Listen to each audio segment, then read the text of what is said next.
राजनीति तमकुरी राजकुशीनगर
राजनीति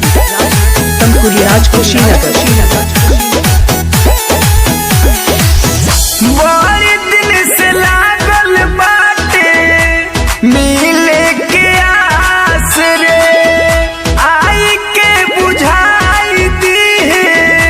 मनवा के प्यास रे बड़ी दिल से लागल बाटे मिले के आस रे आई के बुझाई दी है मनवा के प्यास रे मौका मिलल बा परफेक्ट पगली मौका मिलल बा परफेक्ट पगली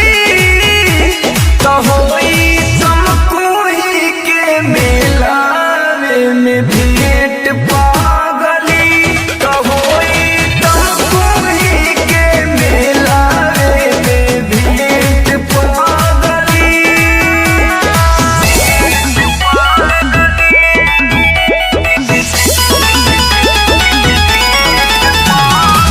संदीप राजनीति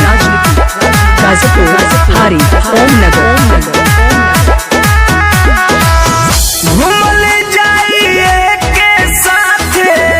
कैल जाई मस्ती आखा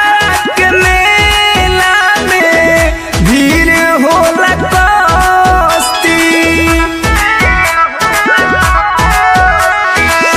घूम जाइए के साथे कैल जाई मस्ती आखा के मेला में भीड़ होला गेट पगली रहो खड़ा मंदिर के गेट पगली